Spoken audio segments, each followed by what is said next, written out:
तो ई होली में का विचार बा? कुछ ना ये देवरू। अच्छा हमार बात सुना। बोला बोला का मजा देबू होली के हो। ए भौजी का हो सुना। बोला बोला का मजा देबू होली के हो। अरे पुआ छाना तानी पुआ खाली हो। रंग डाले द भौजी। का? भौजी कहाँ भागत हो? अरे रंग डाले द भौजी चोली खोली के हो। अरे अरे रउआ जौन सोचा तानी उ कुल काम ना होई। रंग डालली हो दूर पीछे कारी से हो। सुना तानू? हाँ रंग डालली हो दूर पीछे कारी से हो।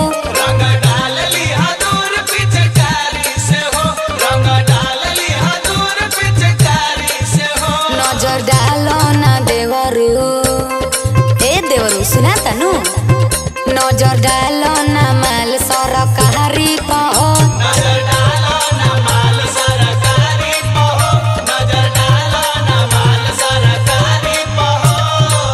का बुझला ये देवर बाबू?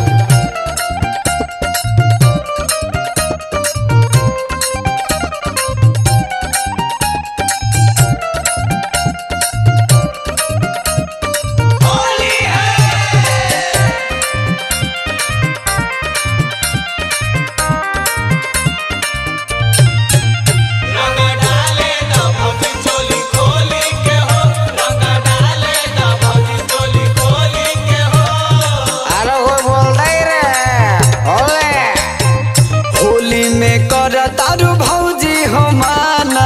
अरे भैया उपास से बड़े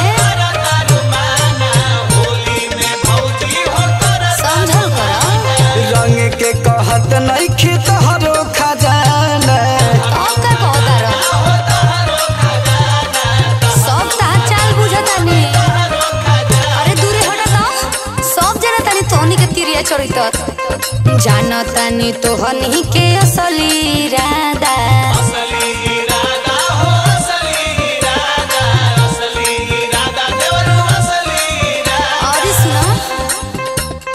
रंगे के बहाने तू को दे बजादा।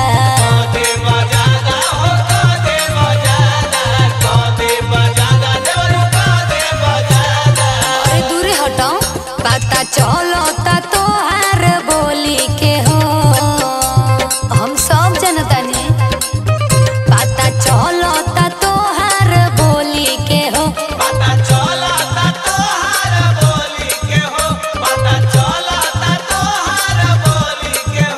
जो बन रंगे द भौजी। ए भौजी सुना। जो बन रंगे द भौजी चोली खोली के हो।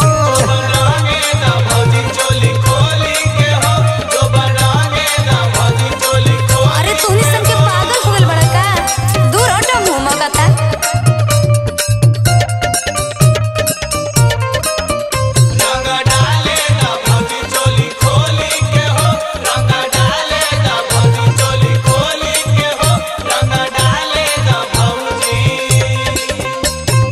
इहे होला भौजी हो होली के सीजन।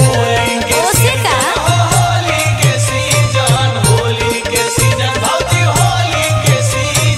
थोड़ा बहुत होला दहिया के गीजन। तू लोग तो पूरा करल चाहता आ सुनो। अरे मान जाना ए भौजी। हम ना माने। प्रेमचंद सुधन सुरंगले गोरे गलिया।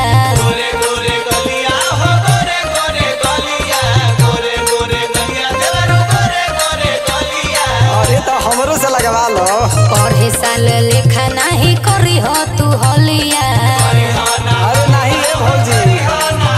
तारा पे चुटकी भर विश्वास नहीं थे। अरे हाय देखा पी फिर पी के आ गई। सले सते आया वो तारे डोली के हो। अरे बुरा मानो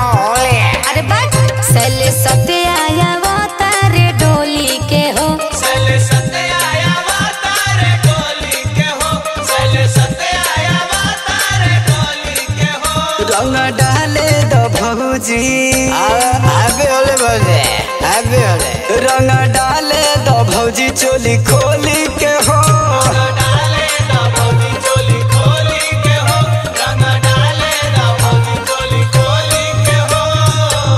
अरे जा कुल नाच दिला।